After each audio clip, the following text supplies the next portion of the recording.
Gênesis capítulo 35. Deus disse a Jacó: Apronte-se, vá para Betel e fique morando lá. Em Betel construa um altar e dedique a mim, o Deus que lhe apareceu enquanto você estava fugindo do seu irmão Esaú. Então Jacó disse à sua família e a todos que estavam com ele: Joguem fora todas as imagens dos deuses estrangeiros que vocês têm. Purifiquem-se, vistam roupas limpas. Aprontem-se que nós vamos para Betel. Ali vou fazer um altar dedicado ao Deus que me ajudou no tempo da minha aflição e que tem estado comigo em todos os lugares por onde tenho andado. Eles entregaram as imagens dos deuses estrangeiros que tinham e os brincos que usavam nas orelhas. E Jacó enterrou tudo debaixo da árvore sagrada que fica perto de Siquém. Quando eles foram embora, Deus fez com que os moradores das cidades vizinhas ficassem com um medo terrível, e por isso eles não perseguiram Jacó. Assim, Jacó e toda a sua gente chegaram à Luz, cidade que também é conhecida pelo nome de Betel e que fica na terra de Canaã. Ali ele construiu um altar e pôs naquele lugar o nome de O Deus de Betel, porque ali Deus havia aparecido a ele quando estava fugindo do seu irmão. Naquele lugar morreu Débora, a mulher que havia sido a babá de Rebeca. Ela foi sepultada debaixo da árvore sagrada que fica ao sul de Betel, e puseram naquele lugar o nome de Árvore Sagrada das Lágrimas. Quando Jacó voltou da Mesopotâmia, Deus lhe apareceu outra vez e o abençoou, dizendo: Você se chama Jacó, porém esse não será mais o seu nome. Agora o seu nome será Israel. Assim Deus pôs nele o nome de Israel. E disse também: Eu sou o Deus Todo-Poderoso. Tenha muitos filhos e muitos descendentes. Uma nação e muitos povos sairão de você, e entre os seus descendentes haverá reis. A terra que dei a Abraão e a Isaque darei também a você, e depois a darei aos seus descendentes. Quando acabou de falar com Jacó, Deus subiu e foi embora daquele lugar. Então Jacó pegou uma pedra e colocou como pilar no lugar onde Deus havia falado com ele. Ele a separou para Deus, derramando vinho e azeite em cima, e pôs naquele lugar o nome de Betel. Jacó e sua família saíram de Betel e, quando estavam chegando perto de Efrata, Raquel começou a sentir dores de parto, e o parto foi difícil. Quando as dores estavam no ponto mais forte, a parteira disse: Não tenha medo, você vai ter outro filho homem. Porém, ela estava morrendo, e antes de dar o último suspiro, chamou o menino de Benoni. Mas o seu pai pôs nele o nome de Benjamim. Assim Raquel morreu e foi sepultada na beira do caminho de Efrata, que agora se chama Belém. Jacó pôs sobre a sepultura uma pedra como pilar, e ela marca o lugar da sepultura até hoje. Depois Jacó saiu dali e armou seu acampamento no outro lado da torre de Éder. Um dia, quando Jacó estava morando naquele lugar, o seu filho Ruben teve relações com Bila, que era concubina de Jacó. Quando ele soube disso, ficou furioso. Os filhos de Jacó eram 12. Os que teve com Leia foram Ruben, o filho mais velho de Jacó, Simeão, Levi, Judá, Isacar e Zebulon. Com Raquel ele teve José e Benjamim. Com Bila, a escrava de Raquel, ele teve Dan e Naphtali. Com Zilpa, a escrava de Leia, ele teve Gade e Azer. Esses filhos de Jacó nasceram na Mesopotâmia. Jacó foi morar com Isaque, o seu pai, em Manrê, a cidade que também se chama Arba e que fica perto de Hebrom, onde Abraão e Isaque haviam morado. Aos 180 anos de idade, quando já era muito velho, Isaque morreu, indo reunir-se assim com seus antepassados no mundo dos mortos. E os seus filhos Esaú e Jacó o sepultaram.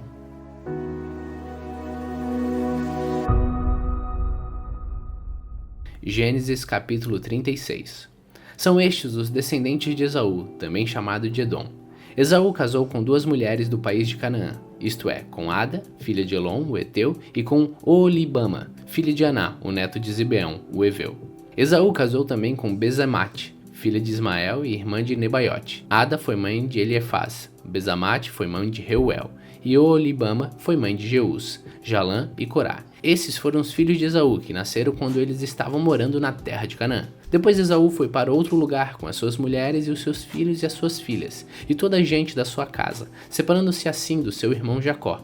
Esaú levou consigo todas as suas ovelhas e cabras, todo o seu gado e tudo o que havia conseguido no país de Canaã. Esaú saiu dali porque a terra em que ele e Jacó estavam morando era pequena demais para os dois. Eles tinham muito gado e por isso não podiam ficar juntos. Portanto, Esaú, também chamado de Edom, foi morar na região montanhosa de Seir.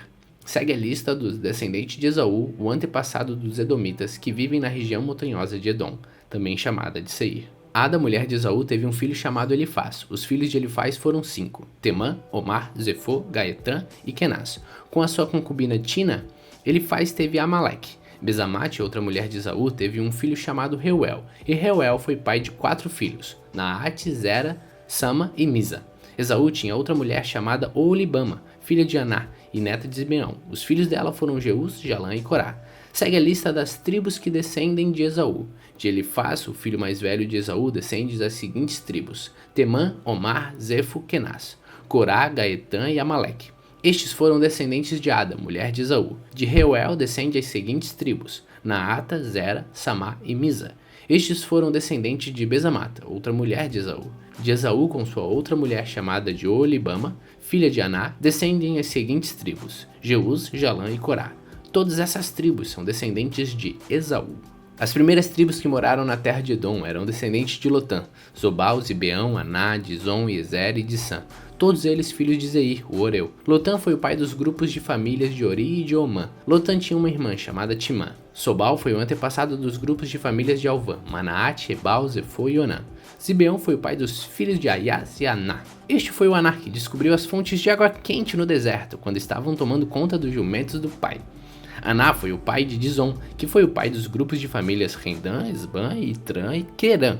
Aná também foi pai de uma filha chamada Oolibama. Ezer foi o pai dos grupos de famílias de Bilã, Zaafã e Ecã.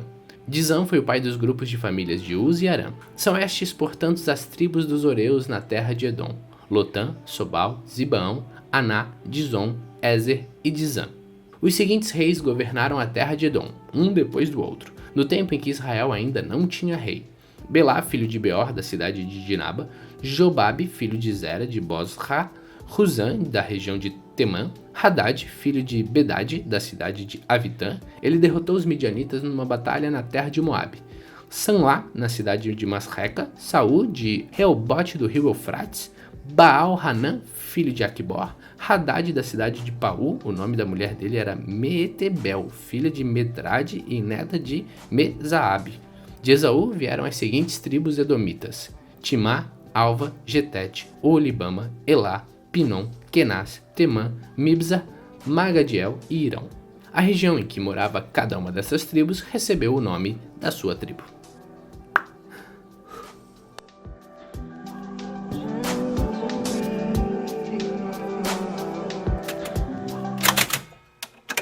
Salmos capítulo 18. De Davi para o regente de Corá. Palavras da canção que Davi, servo de Deus, cantou a Deus o Senhor, no dia em que ele o livrou de Saul e de todos os seus inimigos. Ó Senhor Deus, como eu te amo! Tu és a minha força, o Senhor é a minha rocha, a minha fortaleza e o meu libertador. O meu Deus é uma rocha em quem me escondo. Ele me protege como um escudo, ele é o meu abrigo e com ele estou seguro. Eu clamo a Deus pedindo ajuda e ele me salva dos meus inimigos. Louvem a Deus, o Senhor. Estive cercado de perigos de morte e ondas de destruição rolaram sobre mim. A morte me amarrou com suas cordas e a sepultura armou a sua armadilha para me pegar. No meu desespero eu clamei ao Senhor e pedi que ele me ajudasse. Do seu templo no céu, o Senhor ouviu a minha voz. Ele escutou o meu grito de socorro. Então a terra tremeu e se abalou, e as bases dos montes balançaram e tremeram, porque Deus estava irado. Do seu nariz saía fumaça e da sua boca saíram brasas e fogo devorador. Ele abriu o céu e desceu com uma nuvem escura debaixo dos pés. Voou nas costas de um querubim e viajou rápido nas asas do vento. Ele se cobriu de escuridão. Nuvens grossas e cheias de água estavam ao seu redor. Brasas e chuvas de pedra saíram dos relâmpagos que estavam diante dele e atravessaram as nuvens escuras. Então o Senhor trovejou do céu. O Altíssimo fez ouvir a sua voz. Ele atirou as suas flechas e espalhou seus inimigos. Com o clarão dos seus relâmpagos, ele os fez fugir. Quando tu, ó Senhor Deus, repreendeste os teus inimigos e furioso trovejastes contra eles, o fundo do mar apareceu e os alicerces da terra ficaram descobertos. Lá do alto o Senhor estendeu a mão e me segurou. Ele me tirou do mar profundo. O Senhor me livrou dos meus poderosos inimigos, daqueles que me odiavam, e todos eles eram fortes demais para mim. Quando eu estava em dificuldade, eles me atacaram, porém o Senhor me protegeu. Me livrou do perigo e me salvou, porque me ama. O Senhor Deus me recompensa porque sou honesto e Ele me abençoa porque sou inocente. Eu tenho feito a vontade do Senhor e nunca cometi o pecado de abandonar o meu Deus. Eu tenho cumprido todas as suas leis e não tenho desobedecido aos seus mandamentos. O Senhor sabe que não cometi nenhuma falta e que tenho ficado longe do mal. Assim Ele me recompensa porque sou honesto e porque sabe que sou culpado de nada. Tu, ó Senhor Deus, és fiel com os que são fiéis a Ti e correto com aqueles que são corretos. Tu és puro para os que são puros, mas és inimigo dos que são maus. Tu salvas os humildes, mas humilha os orgulhosos. Tu, ó Senhor, me iluminas. Tu, meu Deus, acabas com a minha escuridão. Tu me dá forças para atacar os meus inimigos e poder para vencer as suas defesas. Este Deus faz tudo perfeito e cumpre o que promete. Ele é como um escudo para os que procuram a sua proteção. O Senhor é o único Deus. Somente Deus é a nossa rocha. Ele é o Deus que me dá forças e que me protege onde quer que eu vá. Ele não me deixa tropeçar e me põe a salvo das montanhas. Ele me treina para a batalha para que eu possa usar os arcos mais fortes. Tu, ó Senhor Deus, me deste o escudo que salva minha vida. O teu cuidado tem me feito prosperar e o teu poder tem me sustentado. Tu não tens deixado que os meus inimigos me peguem e eu não caia nenhuma vez. Persigo esses inimigos e os pego de surpresa. Não paro até acabar com eles. Eu os esmago e eles não podem se levantar. Eles caem derrotados aos meus pés. Tu me dá forças para a batalha e fazes com que eu derrote os meus inimigos. Tu fazes com que eles fujam de mim e eu destruo os que me odeiam. Eles gritam pedindo socorro, mas não há ninguém para salvá-los. Chamam o Senhor Deus, mas Ele não responde. Eu os esmago e eles viram pó, o pó que o vento leva, e eu os piso como se fossem a lama da rua. Tu me livras de revoluções no meio do povo e me colocas como rei das nações. Povos que eu não conhecia agora são meus escravos. Estrangeiros se curvam diante de mim e me obedecem quando dou ordens. Eles perdem a coragem e saem tremendo das suas fortalezas. O Senhor vive. Louvem aquele que é a minha rocha. Anunciem a grandeza do Deus que salva a minha vida. Ele me vinga dos meus inimigos, põe os povos debaixo do meu poder e me livra dos meus adversários. Tu, ó Senhor Deus, faz com que eu vença os meus inimigos e me protege dos homens violentos. Por isso eu te louvo entre os pagões e a ti eu canto hinos de louvor. Deus dá grandes vitórias ao seu rei e mostra o seu amor a quem ele escolheu, a Davi e aos seus descendentes para sempre.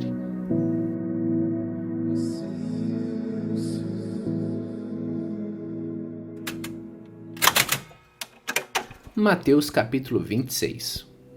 Quando Jesus acabou de ensinar estas coisas, disse aos seus discípulos: Vocês sabem que daqui a 2 dias vai ser comemorada a festa da Páscoa, e o Filho do Homem será entregue para ser crucificado.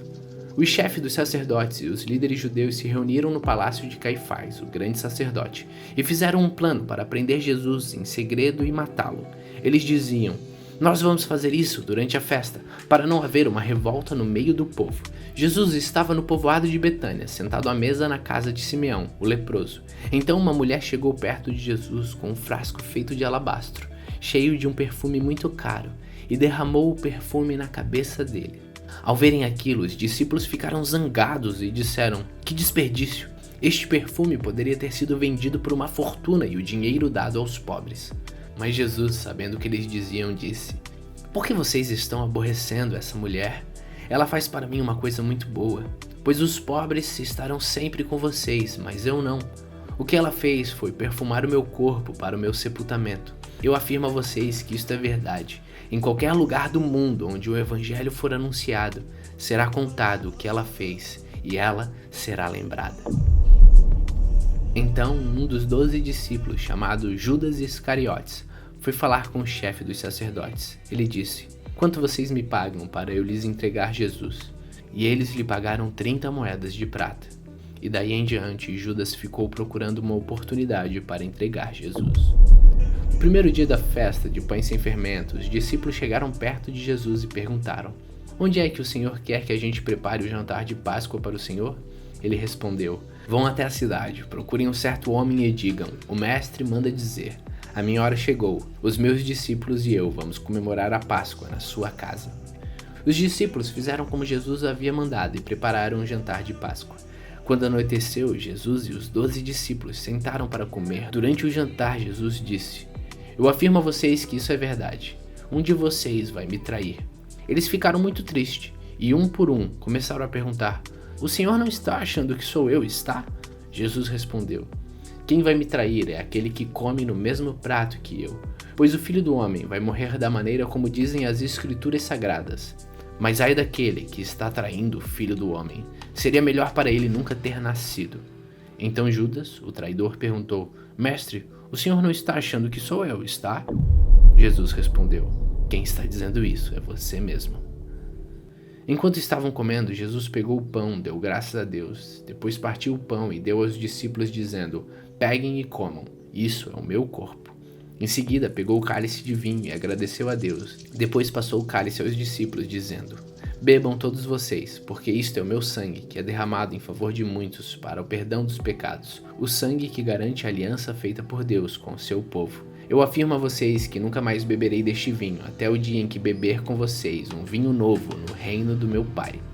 Então eles cantaram canções de louvor e foram para o Monte das Oliveiras. E Jesus disse aos discípulos: essa noite todos vocês vão fugir e me abandonar, pois as Escrituras Sagradas dizem: matarei o pastor e as ovelhas serão espalhadas. Mas depois que eu ressuscitar, irei adiante de vocês para a Galiléia. Então Pedro disse a Jesus: eu nunca abandonarei o Senhor, mesmo que todos os abandonem. Mas Jesus lhes disse: eu afirmo a você que isto é verdade. Nesta mesma noite, antes que o galo cante, você me negará 3 vezes. Pedro respondeu: eu nunca vou negar o Senhor, mesmo que eu tenha que morrer. E todos os outros discípulos disseram a mesma coisa. Jesus foi com os discípulos para um lugar chamado Getsêmani e lhes disse: sentem-se aqui enquanto eu vou ali orar. Então Jesus foi levando consigo Pedro e os 2 filhos de Zebedeu.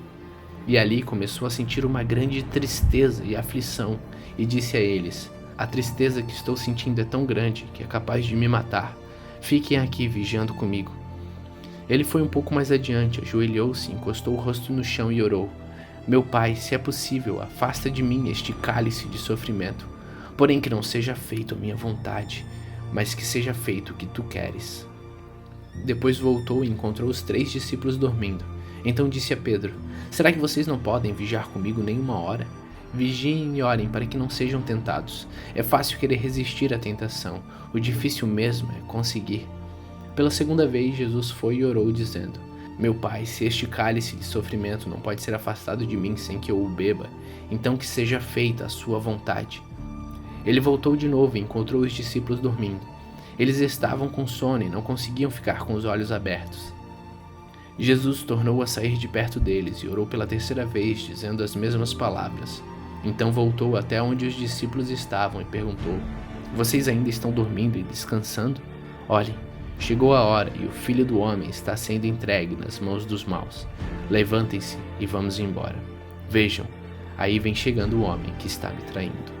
Jesus ainda estava falando quando chegou Judas, um dos 12 discípulos. Vinha com ele uma grande multidão armada com espadas e porretes, que tinha sido mandada pelo chefe dos sacerdotes, pelos líderes judeus. O traidor tinha combinado com eles um sinal. Ele tinha dito: prendam um homem que eu beijar, pois é ele. Judas foi até perto de Jesus e disse: mestre, que a paz esteja com o Senhor, e o beijou. Jesus respondeu: amigo, o que você vai fazer? Faça agora. Então eles chegaram e prenderam Jesus e o amarraram. Mas um dos que estavam ali com Jesus tirou a espada e atacou o empregado do grande sacerdote e cortou uma orelha dele. Aí Jesus disse: guarde sua espada, pois quem usa uma espada será morto por uma espada. Você não sabe que se eu pedisse uma ajuda ao meu Pai, eles me mandariam agora mesmo 12 exércitos de anjos? Mas neste caso, como poderia se cumprir aquilo que as Escrituras Sagradas dizem que é preciso acontecer? Depois Jesus disse para aquela gente: vocês vêm com espadas e porretes para me prender como se eu fosse um bandido? Eu estava todos os dias ensinando no pátio do templo e vocês não me prenderam. Mas tudo isso está acontecendo para se cumprir o que os profetas escreveram nas Escrituras Sagradas. Então todos os discípulos abandonaram Jesus e fugiram.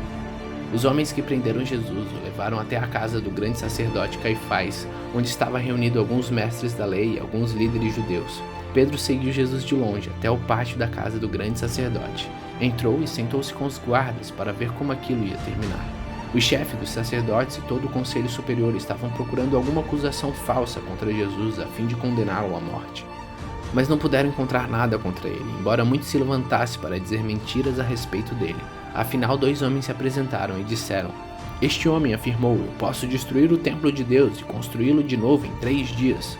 Aí o grande sacerdote levantou e perguntou a Jesus: "Você não vai se defender desta acusação?" Mas Jesus ficou calado. Então o grande sacerdote tornou a perguntá-lo: "Em nome do Deus vivo, eu exijo que você diga para nós: você é o Messias, o Filho de Deus?" Jesus respondeu: "Quem está dizendo isso é o Senhor. Mas eu afirmo a vocês que de agora em diante vocês verão o Filho do Homem sentado do lado direito do Deus Todo-Poderoso e descendo nas nuvens do céu." Aí o grande sacerdote rasgou as suas próprias roupas e disse: "Ele blasfemou. Não precisamos mais de testemunhas. Vocês ouviram agora mesmo essa blasfêmia contra Deus. Então, o que resolvem?" Eles responderam: "Ele é culpado, deve morrer." Em seguida, cuspiam no rosto de Deus e deram bofetadas nele. E os que batiam nele diziam: "Ei, Messias, adivinhe para nós quem foi que bateu em você." Pedro estava sentado lá fora do pátio, quando uma das empregadas chegou perto dele e disse: "Você também estava com Jesus da Galileia." Mas ele negou diante de todos, dizendo: "Eu não sei o que você está falando." Depois foi para a entrada do pátio. Outra empregada ouviu e disse às pessoas que estavam ali: "Ele estava com Jesus de Nazaré." Pedro negou outra vez, respondendo: "Juro que não conheço esse homem." Pouco depois, os que estavam ali chegaram perto de Pedro e disseram: "O seu modo de falar mostra que de fato você também é um deles." Então Pedro disse: "Juro que não conheço esse homem, que Deus me castigue se não estou dizendo a verdade." Naquele instante, o galo cantou. E Pedro lembrou que Jesus lhe tinha dito: "Antes que o galo cante, você me negará 3 vezes." Então Pedro saiu dali e chorou amargamente.